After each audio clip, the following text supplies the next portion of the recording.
요즘 이사를 하시는 분들이 많은 것 같습니다. 이사하기 좋은 계절인가요? 팬데믹 가운데 또 여러 가지 상황이 바뀌어서 이사를 하고 또 새롭게 집을 꾸미는 분들이 많이 계심을 제가 듣고 있습니다. 저도 이번 달에 이사를 완료를 했습니다. 교회뿐만 아니라 집 이사를 완료를 해서 또 새로운 기분으로 지금 시간들을 보내고 있습니다. 네, 많이 버렸어요. 옛날 물건들을 버렸는데 어떤 물건들은 버리기 어려웠습니다. 옛날 사진들 또 옛날 추억이 있는 물건들은 버리기가 참 이거 버려야 될지 킵해야 될지 쓰지도 않을 것 같지만 또 중요해 보이고 그러한 시간들을 갖게 되었습니다. 또 하지만 반면에 쉬운 것들이 있더라고요. 물건을 정리하면서 발견한 것이 있었는데 이걸 발견했습니다. 화면에 보이신지 모르겠지만 3.5인치 1.44 메가바이트 플로피 디스크입니다. 제 아이들은 이게 뭔지 모르더라고요. 그 윈도우나 우리 윈도우 앱에 워드에 이런 아이콘은 본 적이 있어도 뭔지 모르더라고요. 저장하는 장치 아니겠습니까? 1.44 메가바이트. 요즘 전화기에 사진 한 장 찍으시면은 2메가 내지는 3메가 정도 되거든요. 1.44 메가니까 여러분 사진 한 장도 안 들어가는 그런 이 디스크입니다. 제게는 USB 저장소가 있는데 64기가바이트입니다. 비교를 해보니까 1.44, 64기가 이런 거 6,000개가 있으면 여기 하나가 된다는 것이죠. 이건 뭐 쉽게 대처가 되는 버릴 수 있는 물건인 것을 어렵지 않게 판단할 수 있었습니다. 우리는 지난주에 하나님의 심판 기준인 율법에 대해서 말씀을 들었습니다. 율법을 행하는 것이 하나님의 의의 기준이다. 그런데 우리는 율법을 다 행할 수 없다. 하지만 예수님께서 다 이루셨다. 그 얘기를 들었습니다. 예수님께서 이루신 것이기 때문에 우리 그분을 믿을 때에 의롭게 된다. 이렇게 표현할 수 있을 것 같습니다. 율법이 있는데 예수님이 대체했다. 이제 우리는 율법을 가지고 어떻게 할 것인가? 그 고민이 생기는 것이 있습니다. 그것이 3장의 말씀인 것입니다. 구약의 율법들, 구약 율법들이 다 필요가 없다면은 저 여러분이 갖고 있는 성경책의 3분의 2인 구약을 다 찢어서 없애서 다니겠습니까? 성경은 가벼워질지 모르겠습니다. 여러분들 이제 앱이 아니라 성경책을 들고 다니실지도 모르겠습니다. 그러나 그럴 수 없습니다. 하나님께서 구약의 율법을 여전히 우리에게 주신 데에는 그 유익이 있습니다. 우리는 복음이 강한 성도가 되기 위해서 하나님께서 기록하신 율법, 구약의 말씀들, 그리고 좀 더 큰 의미에서 모든 율법, 하나님 말씀 전체가 율법인데 이 율법이 우리에게 주신 유익이 무엇인가를 알 때에 우리는 역설적으로 복음의 능력을 아는 정도가 아니라 깨닫게 된다는 것을 보게 됩니다. 사도 바울이 지금 1장부터 3장까지 긴 여러 챕터를 할애하면서 율법과 죄에 대해서 이야기되는 이유가 있습니다. 우리가 그 율법의 의미를 알 때, 더 나아가서 율법의 유익이 무엇인가를 우리가 진심으로 안다면은 우리 복음이 강한 성도가 될 수 있을 줄로 믿습니다. 오늘 말씀은 율법의 유익이 무엇인가 함께 나누길 원합니다. 오늘 저는 말씀 가운데 율법과 또 말씀이라는 말을 혼용해서 사용하도록 하겠습니다. 율법 내지는 하나님의 말씀 혼용해서 사용하도록 하겠습니다. 바울은 우리 유대인들에 대한 얘기를 먼저 하고 있습니다. 3장 1절 읽었던 부분에 보면은 이렇게 얘기합니다. 그런즉 유대인의 나음이 무엇이며 할례의 유익이 무엇이냐? 어떤 컨텍스트인가요? 지난주에 모든 사람들이 다 죄를 범했다는 얘기를 했습니다. 누구도 우리가 스스로 서로 정죄할 수 있는 그런 권한은 없다. B가 A를 정죄할 수 없고 C가 B를 정죄할 수 없다. A는 드러난 죄인, B는 아직 드러나지 않은 죄인, C는 유대인들을 말하는 것이었습니다. 그 유대인들을 그렇다면 다 같이 우리가 하나님 볼 때는 의의 기준이 이르지 못하는 부족한 자들인데 그렇다면은 유대인들이 무슨 의미가 있느냐, 이런 질문을 지금 하고 있는 것이고, 더 저와 여러분들과 관계된 질문은 이제 그 율법이 무슨 의미가 있느냐, 이것을 질문하고 있는 첫 부분입니다. 이제 3장에서 율법을 받은 유대인들에 관한 이야기를 합니다. 유대인들의 유익이 무엇이냐, 그들이 오히려 나은 것이 무엇이냐, 이런 질문했는데 답은 매우 간단합니다. 2절을 보시겠습니다. 범사에 유익이 많으니 우선은 그들이 하나님의 말씀을 받았습니다. 그들이 하나님의 말씀을 받았다, 죄송합니다, 맡았다라고 되어 있습니다. 유대인들, 그들이 우리와는 전혀 다른 것이 무엇이냐면은 하나님의 말씀을 맡았다, 먼저 맡았다는 것이죠. 이렇게 표현할 수 있습니다. 인류를 대표해서 유대인들이 하나님의 말씀을 지금까지 보관해 온 책임과 특권이 있다는 것입니다. 켄터키 주의 포트 낙스에 가면은 군부대가 있습니다. 그 군부대가 유명한 것은 그곳에 미국의 금고가 있기 때문입니다. 포트 낙스 유명하지 않습니까? 그것은 미국의 U.S. Gold Bullion Depository, 미 금괴를 보관하는 저장고입니다. 50%가 넘는 미국의 금괴들이 사실은 거기에 있습니다. 포트 낙스라는 이름이 그것의 대명사입니다. 누군가가 거기가 지키고 있습니다. 군인과 경찰이 삼엄한 경계를 지키며 그것을 지키고 있습니다. 근데 이게 저와 여러분과 무슨 관계가 있습니까? 거기 있는 금과 우리의 관계가 무슨 관계가 있습니까? 경제를 아시는 분들은 아시겠죠. 우리 주머니에 있는 돈, 그것이 금고에 금이 얼마나 있느냐에 따라서 미국에서 돈을 찍어냅니다. 그 지폐의 가치가 돈의 가치가 되기를 이상적으로는 그러한 시스템으로 되어 있습니다. 그래서 만약에 그런 금괴를 누군가 지키지 않는다면은 저 여러분들은 어디 슈퍼마켓 갈 때마다 금을 주머니에 넣고 다니면서 그것을 금동전을 주든지 나눠줘야 되는 그런 매우 번거롭고 힘든 그러한 삶을 살아갈지도 모르겠습니다. 그런데 누군가가 우리는 지폐만 certification, 가치가 있는 어떠한 지폐만 가질 수 있도록 금을 보관해 주기 때문에 우리가 그런 경제 생활을 자유롭게 하고, 요새는 페이팔로 이제 인터넷 전자로도 결제가 가능한 것으로 보게 됩니다.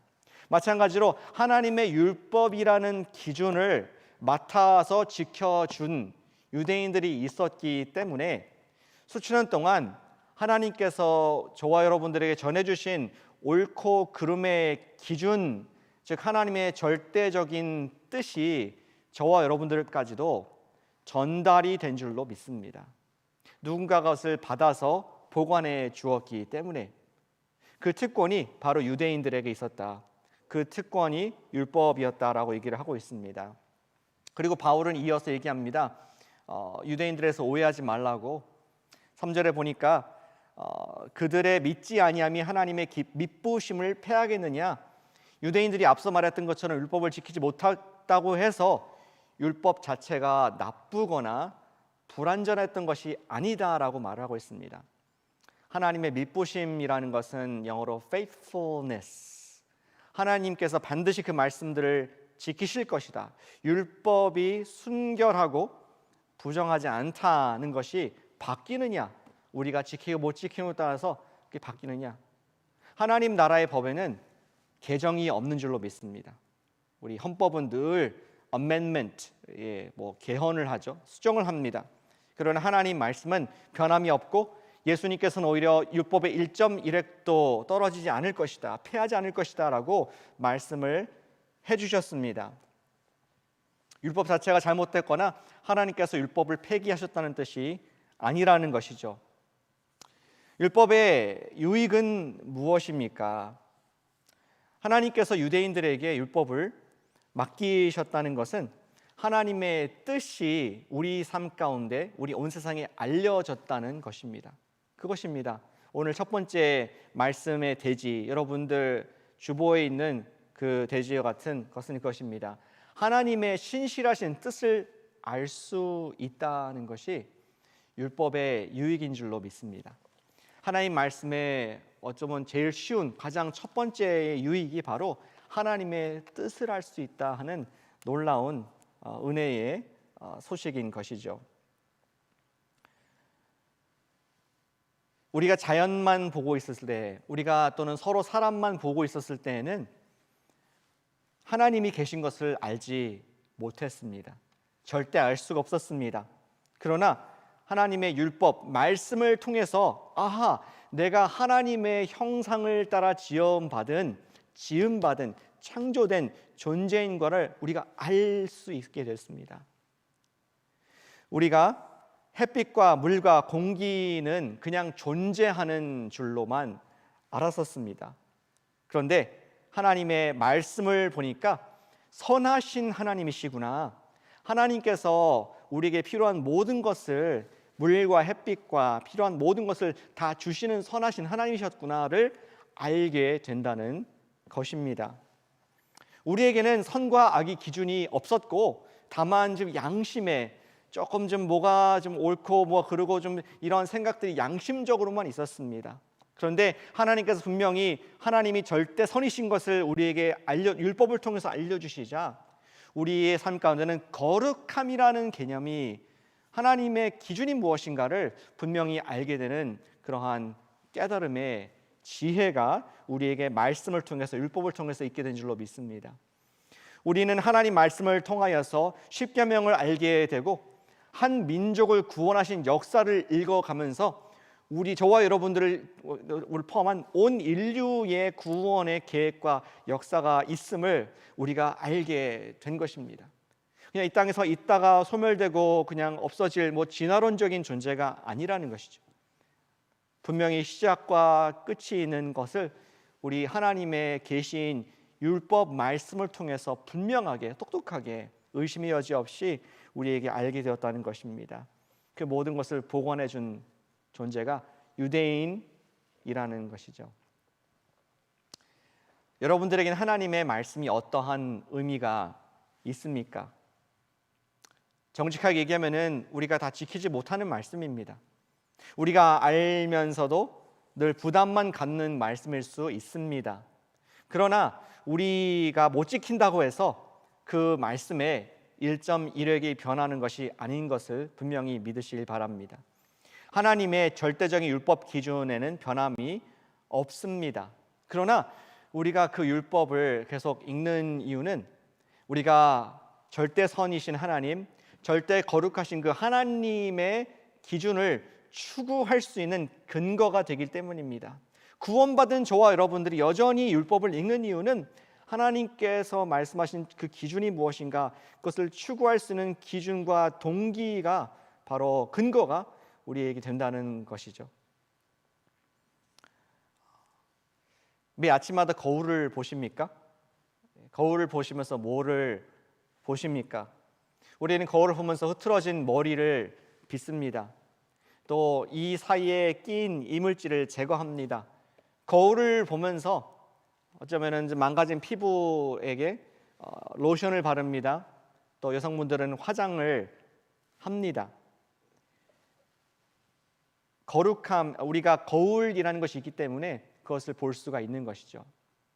마찬가지로 우리가 하나님 말씀을 읽습니까? 매일 아침마다 읽습니까? 무엇이 보이십니까? 우리의 흩어진 마음이 보입니다.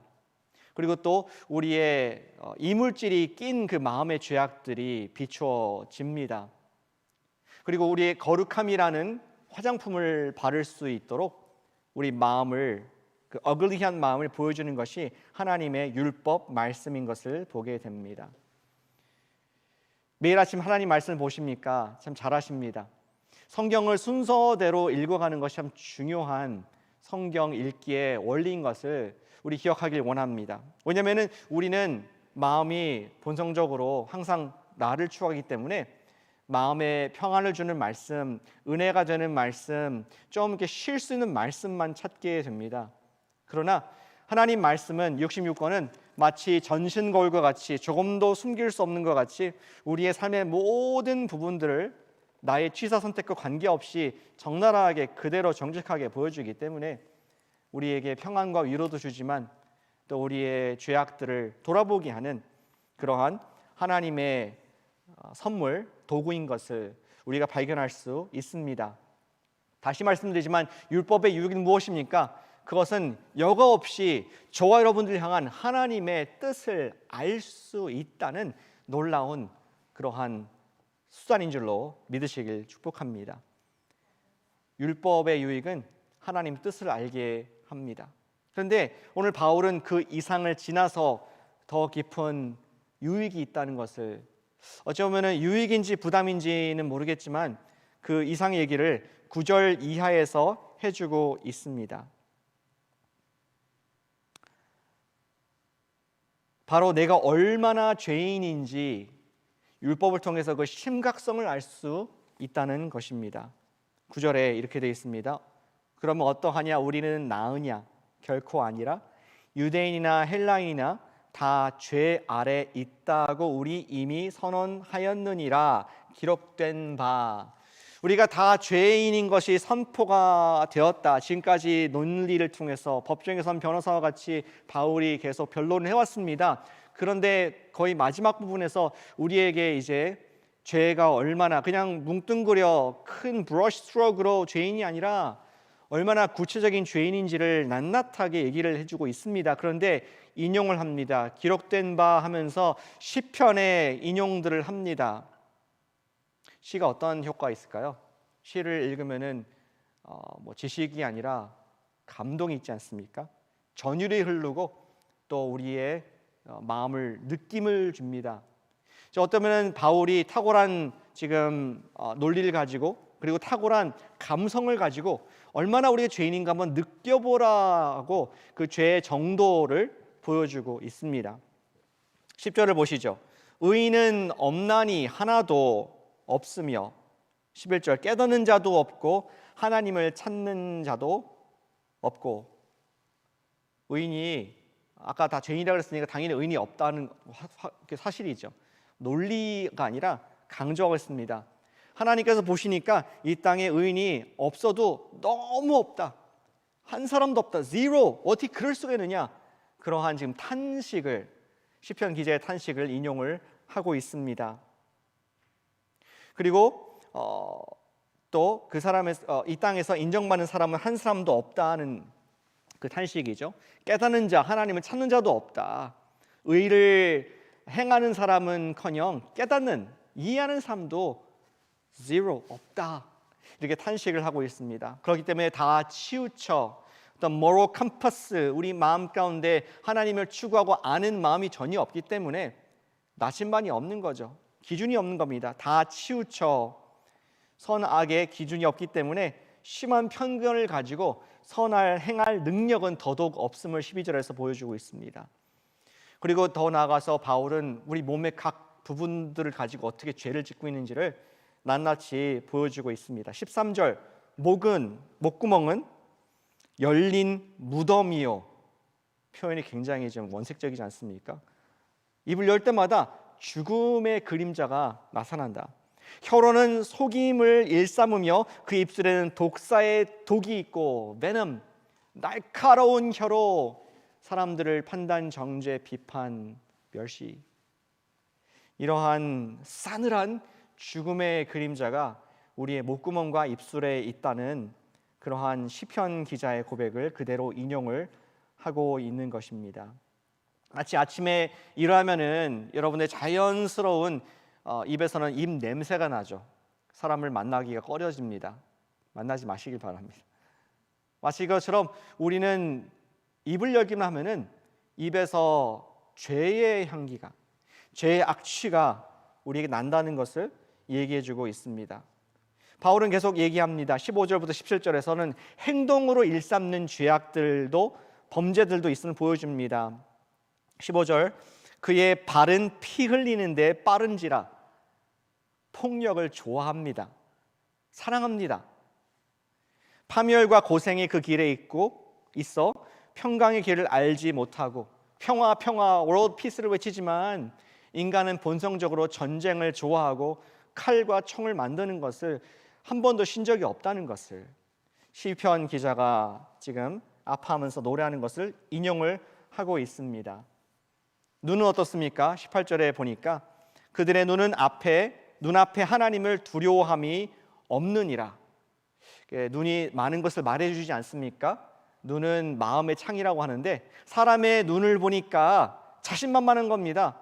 내가 인생을 다 소유한 주인처럼 사는, 내가 신인 양 사는 그 자만한 눈, 하나님을 보지 못하는, 육의 눈만 있지 영적인 눈은 완전히 장님이 되어버린 그러한 죄인 상태, 조금도 소망이 없는, 깨달음이 없는, 어찌 보면은 동물과 별 차이가 없는, 영혼이 없는 동물과 차이가 없는 그러한 죄인의 상태를 지금 바울이 고발을 하고 있는 모습을 우리가 볼 수 있습니다. 하나님을 두려워함이 전혀 없다는 얘기를 하고 있습니다. 그리고 19절과 20절에서 결론적으로 우리의 상태를 이렇게 얘기합니다. 우리가 알거니와 무릇 율법이 말하는 바는 율법 아래에 있는 자들에게 말하는 것이니, 우리 모두이죠. 이는 모든 입을 막고 온 세상으로 하나님의 심판 아래 있게 하려 함이라. 우리가 변명하지 못한다는 것입니다.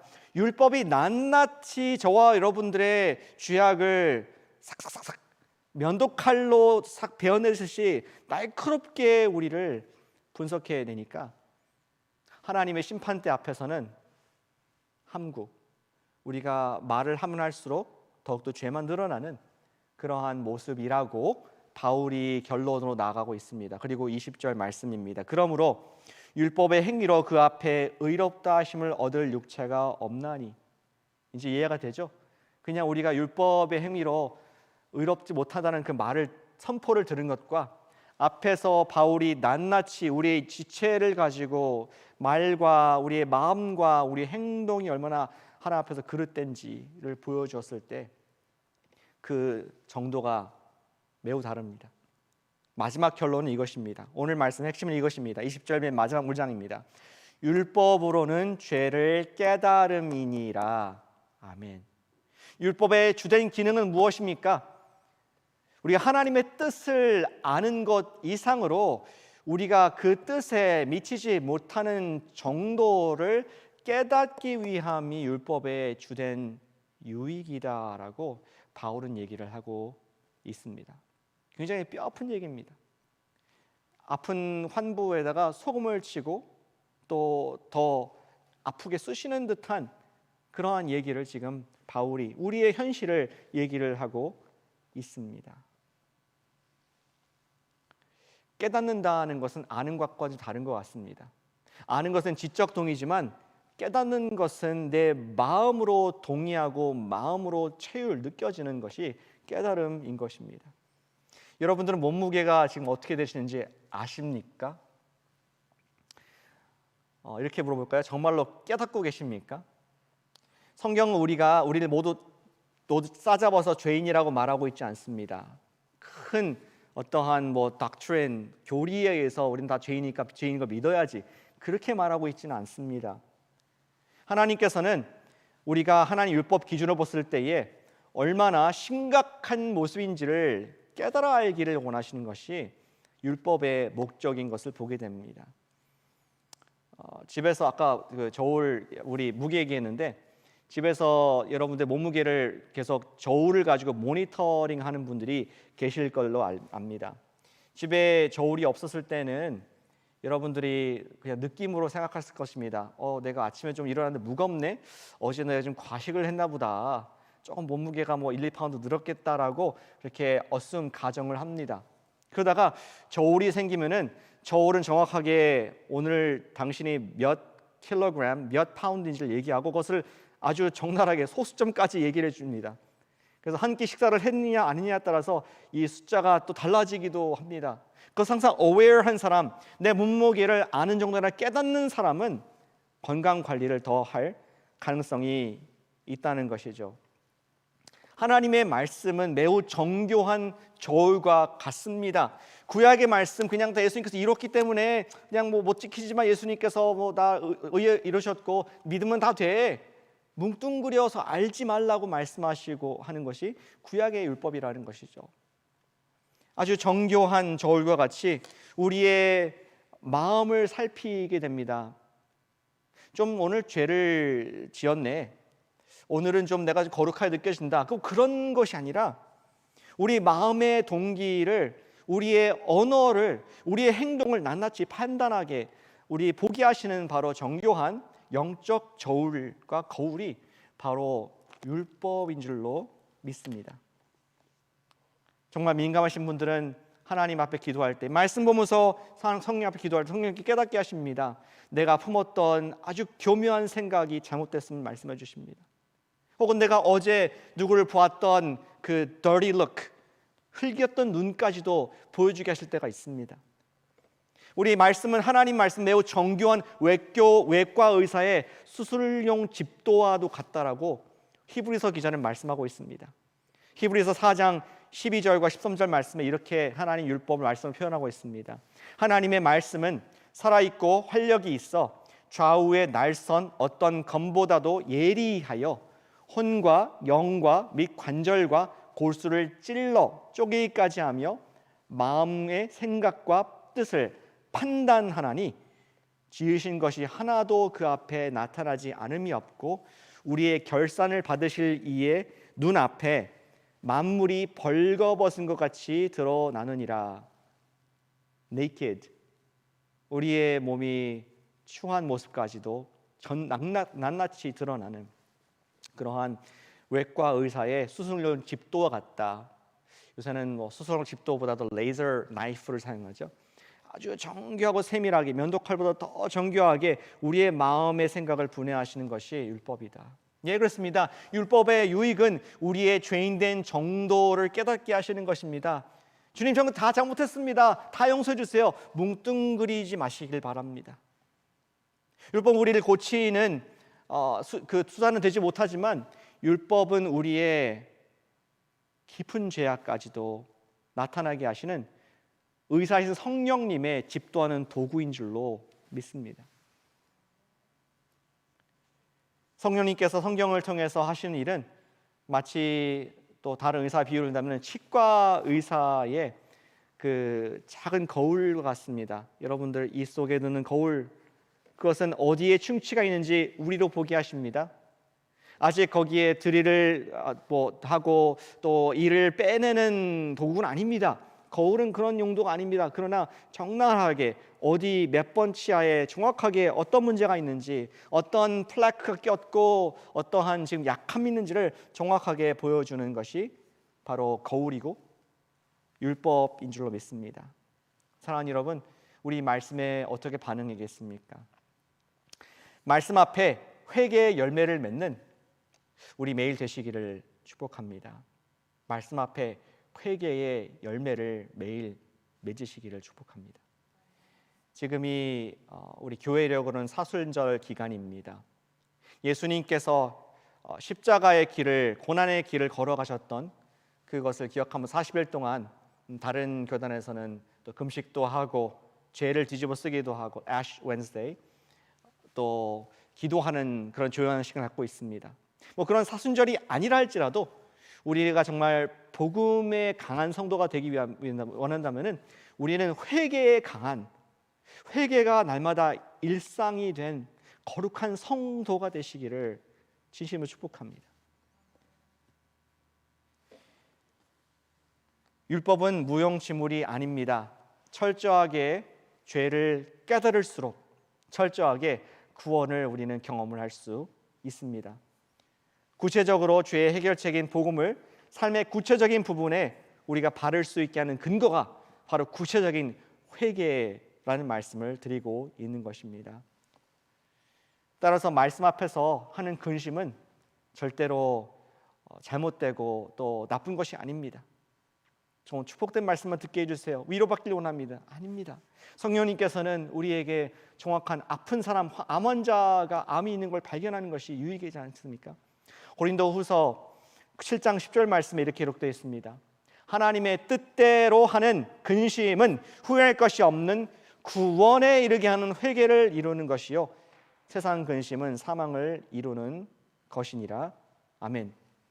회개의 목적으로 우리가 이번 주에 말씀을 매일 보시기를 소망합니다. 여러 가지 이유로 말씀 보겠지만 회개의 목적, 혹시 주님께서 돌아보게 하시는 이 거울에 말씀이 있지 않을까? 그것을 우리가 돌아보는 거울 되길 원합니다. 일전에 소개한 적이 있었던 것 같은데 2000년도 초반에 제가 이재철 목사님이라는 한국의 또 유명한 목사님의 설교를 들은 적이 있었습니다. 부흥 강사로 오셔서 말씀을 들었었는데 그런 예화를 그때 집회 가운데 하셨고 또 계속 하시는 걸 들었습니다. 그것은 이제 그 당시에 90년도 말과 또 2000년 초반에 한국 사람들이 많은 해외 여행들을 굉장히 많이 갔었습니다. 대한항공, 아시아나 타고 해외 여행을 많이 갔었습니다. 근데 이 목사님께서 그런 말씀하시더라고요. 여러분들 집안에 혹시 대한항공 담요가 있습니까? 비행기 기내에서 추울 때 덮으라고 준 담요를 혹시 집에 소장하고 있습니까? 그것은 여러분들의 주는 사은품, 선물이 아닙니다. 그런데 그 당시에 많은 사람들이 아마 그